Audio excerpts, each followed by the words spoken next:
तर फडणवीसांनी गृहराज्यमंत्र्यांचा राजीनामा घेतलाच पाहिजे। अनिल परब यांनी फडणवीसांकडे ही मागणी केली आहे। फडणवीसांनी कणखरपणे राजीनाम्याचा निर्णय घ्यावा। अवैध प्रकार सुरू नव्हते मग परवाना का परत केला असा सवाल देखील त्यांनी उपस्थित केलाय। तर याआधी 3 वेळा छापे, दरवेळी डान्स बार सुरू असल्याचं समोर आलंय। ऑर्केस्ट्राचा परवाना असताना डान्स बार कसा सुरू असा सवाल देखील परबांनी उपस्थित केलाय। तर पोलिसांवर राजकीय दबाव म्हणून कारवाई नसल्याचं देखील परब म्हणाले। तुम्ही परवाने परत करताय, चोरीचा माल परत देताय, म्हणजे तुमची सुटका नाही। मुख्यमंत्र्यांनी अजूनही वेळ गेलेली नाही। मुख्यमंत्र्यांकडे मी सगळे पुरावे दिलेत। काल देखील मी काय कारवाई केली, याच्यापूर्वी देखील 3 वेळा छापे पडलेत। परवाना धारकावरती कुठली कारवाई झालेली नाही। बाकीच्या वेळेला ज्या वेळेला अशा प्रकारची डान्स बारवरती रेड पडते त्यावेळेला परवाना धारकावर पण कारवाई होते।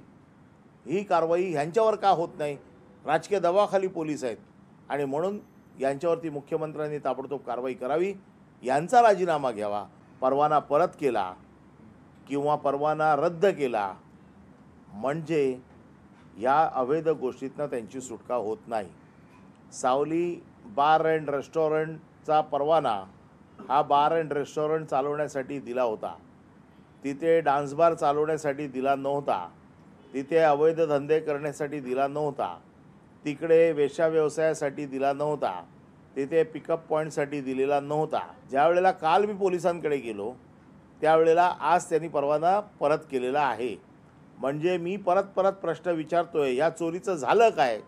तर आज चोर उठून गेलेले आहेत की हा चोरीचा मुद्देमाल परत करतोय, आमची सुटका करा।